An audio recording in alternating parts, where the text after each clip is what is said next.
গরমকালে আমাদের সবারই একটা প্রশ্ন থাকে যে নুন চিনির জল খাওয়া যাবে কি যাবে না, বা গ্লুকন-ডি খাওয়া যাবে কি না। কিন্তু এইগুলো তো চিনিতে একটা ক্যালোরির ব্যাপার থাকে। তারপরে যারা ওয়েট লুজ করছেন তাদেরও চিনি খাওয়া একটা সমস্যা হয়ে দাঁড়ায়। তো আজকে আমি আপনাদের সঙ্গে খুব সহজ এবং খুব অল্প সময়ে একটা ড্রিঙ্কস যেটা তৈরি করতে পারবেন, যার ফলে আপনার নুন চিনির জল বা গ্লুকন-ডি কিছুই খেতে হবে না। তার জন্য প্রথমে আমি নেব 1 গ্লাস জল, একটা কাচের গ্লাসে 1 গ্লাস জল নেব। আর এর সঙ্গে দেব আমি 1 চামচ কাতিলা বা গদকাতিলা যাই বলেন। এটা কিন্তু আপনাদের ইউটিআই প্রবলেম আছে যাদের, বা কনস্টিপেশনের প্রবলেম আছে, সেটা কিন্তু ঠিক করে এবং তার সাথে সাথে শরীরকে প্রচণ্ড পরিমাণে ঠান্ডা রাখে, যার ফলে আমাদের কোনো গ্লুকন-ডি খাওয়ার দরকার হয় না বা নুন চিনির জল খাওয়ার দরকার হয় না।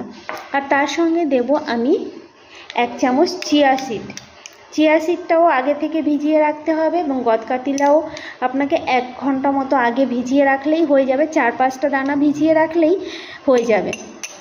এবার এর সঙ্গে দেব আমি পাতিলেবু,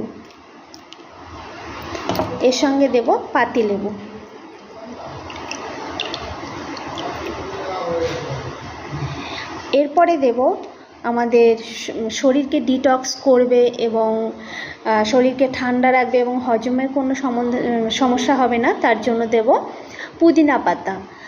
আর আমাদের হজমের যাতে কোনো সমস্যা না হয় এবং সোডিয়াম শরীর থেকে অনেক সময় গরমকালে বেরিয়ে যায়, তার জন্য দেব একদম 1 চিমটি পিঙ্ক সল্ট।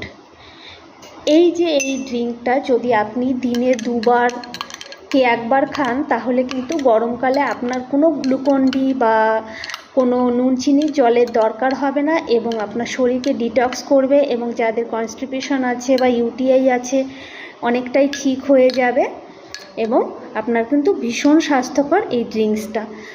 এটা কিন্তু তৈরি করতেও আপনার খুব বেশি সময় লাগলো না, আপনি বাইরে থেকে এসেও একদম চটজলদি কিন্তু তৈরি করে নিতে পারবেন। তো এই ড্রিঙ্কসটা যদি আপনাদের ভালো লাগে বা খেয়ে কোনো উপকার হয়, আমাকে অবশ্যই কমেন্ট করে জানাবেন। ধন্যবাদ সবাইকে।